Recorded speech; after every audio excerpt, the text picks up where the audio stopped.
So we've made our way through casting the main characters to line up an Under the Red Hood live action film, and we've actually tackled the villains within that story, as well as those notable Batman villains that have already appeared on screen. Now it's time to tackle the ones who haven't, the ones that maybe appeared in a little cameo or in a version that weren't representative of what the character should be, or just some not at all. This is the 5th episode in Recasting Batman. We're going to tackle the remaining Batman villains that I feel like need to be brought to screen, as well as the ones that you've commented you'd like to see. When I say they haven't been brought to screen, I mean in a film. I know Gotham has tackled a lot of these characters, but it doesn't pack the same punch as seeing it on that silver screen. But before we get started, I'd like to thank today's sponsor, Surfshark. Surfshark is an app and a browser extension which allows you to protect your privacy information, photos, and videos from potential threats. Surfshark allows you to disguise your IP address and lets you select which country you'd like to appear from. And I mainly use it to change my country so I can watch shows that aren't available here. For example, I'll pop onto the US servers and watch Gotham on the US Netflix,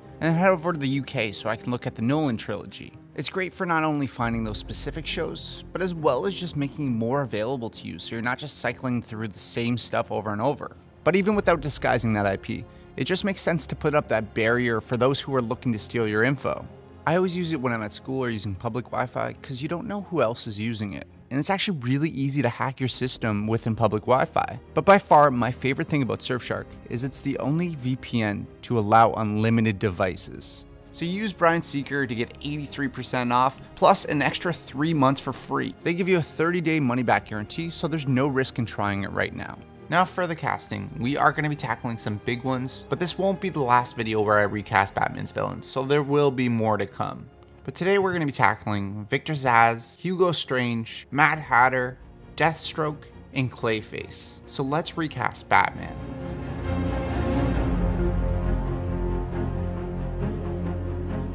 First up, we have Deathstroke. Now, he was teased at the end of Justice League, obviously played by Joe Manganiello, and it seems like we might be seeing a lot more of this character in the Zack Snyder version of the film. Don't get me wrong, I do like Joe as well for this role, but for some reason, he just doesn't seem grisly enough for me. I'd rather an older actor, someone who looks more like a veteran. Now, I understand Slade has a healing factor, so therefore it can be really portrayed at any age. But having that white-haired man, I feel like he should have a face with a story behind it. And Joe Manganiello seems more supermodel-esque to me. I want someone who has that grizzled face, but also is raw. Someone who can tap into that morally gray area that Deathstroke works in.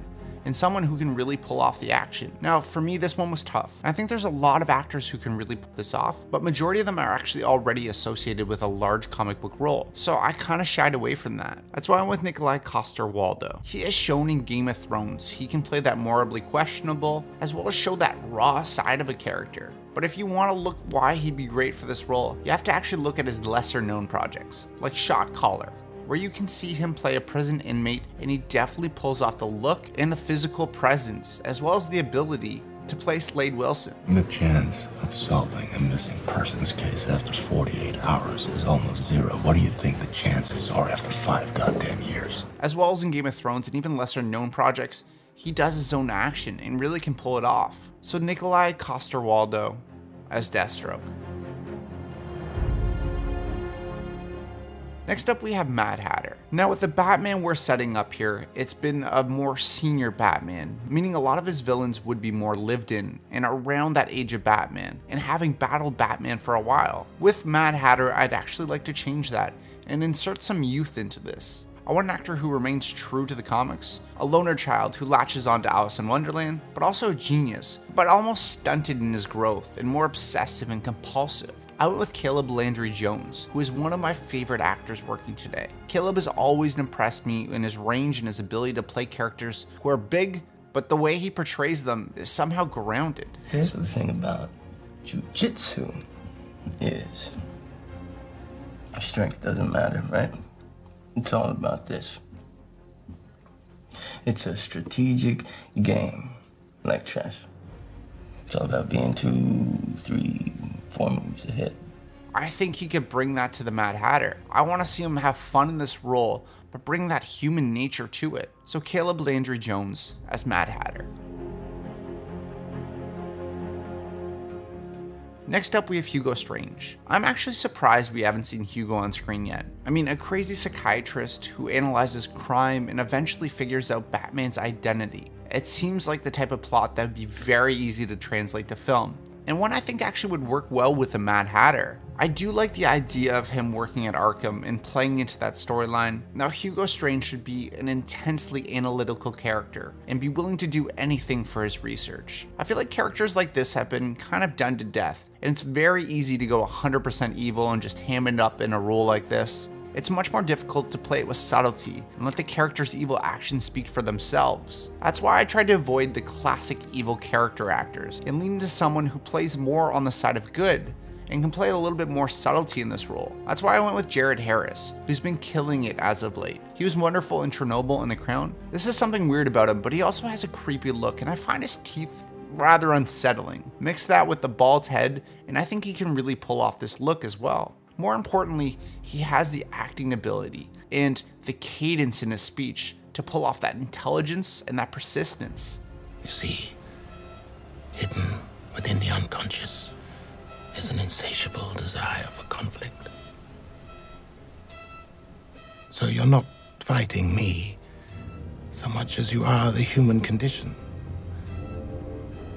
All I want to do is own the bullets and the bandages. So Jared Harris as Hugo Strange.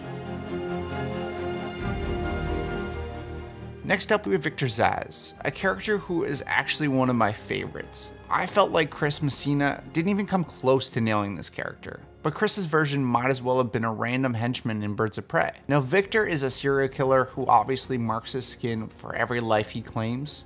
That just seems like it would perfectly translate into the Batman and the universe that they're setting up with Robert Pattinson. A character like this may not be enough to be the main villain in a Batman film, but he could be a wonderful secondary villain. I want someone who feels unhinged, but with purpose. Someone you could see that had lived a normal life before an important moment that has turned them into thinking that life is meaningless and they want to free people from it. You could also bring this character into a little bit more of a self-righteous and play into that angle. Either way, Sean Harris is that man to bring him to screen. The way he speaks, the way he presents himself, it's almost like he could be a leader of a cult. It's kind of intelligent crazy, and it's perfect for Victor. Did you ever stop and ask yourself who it was giving you the orders or why?